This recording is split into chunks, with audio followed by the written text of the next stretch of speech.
درجہ 6 کے 6 کے طالب علموں، میں آپ سے مخاطب ہوں آپ کا چیپٹر نمبر 13 کے ساتھ، اور آج میں اعراب پر گفتگو کروں گا۔ اعراب تشدید، یہ جو ہے اس طرح کے نشان کو تشدید بولتے ہیں۔ کیا بولتے ہیں؟ تشدید۔ بہت اہم کام ہوتا ہے اس تشدید کا۔ تشدید جس حروف پر ہوتا ہے اس کا پہلا حروف اس حروف سے آ کر ملتا ہے اور وہ حروف پھر دوبارہ پڑھا جاتا ہے۔ بات سمجھ میں آئی؟ جس حروف پر تشدید ہوگا اس سے پہلا والا حروف جو ہے وہ اس حروف سے ملے گا اور پھر وہ حروف دوبارہ پڑھا جائے گا۔ جیسے ابا لکھنا ہے تو اب دیکھیے الگ الگ کر کے لکھ رہے ہیں۔ ابا، یہ دو لفظ آیا، ایک ساتھ جب کبھی دو لفظ آ جائے تو ہم اردو میں اس کو دونوں لفظ کو نہیں لکھیں گے بلکہ ایک لفظ لکھیں گے، اور ایک لفظ جس پر لکھیں گے، جس پر دو لفظ آنا چاہیے تھا اس کو ایک لفظ لکھ رہے ہیں تو اس پر ہم تشدید ڈال دیں گے تو وہ میرا دو لفظ کے برابر وہ ہو جائے گا۔ جیسے اب یہ ابا اگر ہوا تو ہم اس کو ابا لکھیں، الف بے الف، اس پر ہم تشدید ڈال دیں۔ تو یہ الف بے زبر اب، چونکہ تشدید ہے، بے کا پہلا حروف الف ہے تو الف بے میں لگ گیا، تو الف بے زبر اب، بے الف زبر با، اب با۔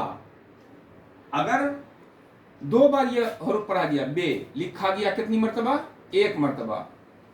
پہلی مرتبہ یہ پہلے حروف سے ملا اور دوسری مرتبہ وہ اکیلے بھی پڑھا جا سکتا ہے اور اگلا حروف سے مل کر بھی پڑھا جا سکتا ہے۔ جیسے بٹا، تو بے تے الف، بٹا، تو اس کو لکھیں گے کیسے؟ بے تے الف۔ یہ کیا ہو گیا؟ اس پر تشدید ڈالے، یہ بٹا ہو گیا۔ یہ ہماری زندگی میں شامل الفاظ ہیں جن کا ہم برابر یہ کرتے ہیں۔ پتا، دیکھیے اس پیڑ کا پتا گر رہا ہے تو پتا جو لکھیں گے تو پتا اس طرح سے ہوتا ہے، تے زبر پت، تے الف زبر تا۔ تے کو ایک ہی مرتبہ لکھیں، تے پہلے تے میں لگا، تے پھر الگ سے پڑھا گیا تو پتا، تو تے جوڑ تے جوڑ الف، یہ پتا ہو گیا۔ لیکن ہم لکھے کتنا مختصر؟ پتا۔ یہ پتا لکھنے میں ہم نے تشدید کا استعمال کیا، تو تشدید کا جب ہم استعمال کریں گے تو وہ لفظ کتنی مرتبہ پڑھا جائے گا؟ دو مرتبہ پڑھا جائے گا، اور پچھلا لفظ جو ہے اس لفظ سے پہلے ملے گا، جیسا کہ میں نے ابھی ابا، بٹا اور پتا میں بتایا۔ اب جیسے پتی ہو گیا، پتی، تو تے دو مرتبہ لکھا جاتا لیکن ہم نے ایک مرتبہ لکھا ہے اور اس پر تشدید ڈالا، تے جوڑ یہ پتی ہو گیا۔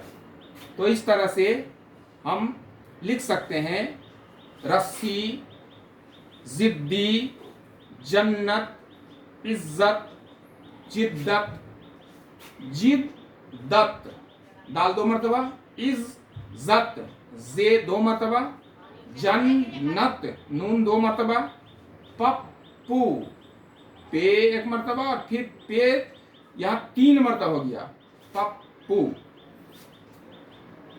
ٹٹو، تین مرتبہ ٹے آ گیا، تو ایک ٹے پہلے لکھا گیا اور ایک ٹے بعد میں لکھا گیا اور اس پر تشدید ڈال دیا گیا، تو چپو، ستو، یہ سب لفظ جو ہے ہم نے لکھا اور اس پر ہم نے تشدید ڈالنے کا کام کیا۔ تشدید ڈالنے سے پھر میں آپ کو بتا دوں کہ وہ لفظ جس پر تشدید ڈالا جاتا ہے وہ لفظ دو مرتبہ پڑھا جاتا ہے، اور اس کی خصوصیت یہ ہوتی ہے کہ جس لفظ پر تشدید ڈالا جاتا ہے اس کا پہلا لفظ جو ہے، پہلا حرف جو ہے وہ دوسرے حرف سے جس پر تشدید ڈالا ہوا ہے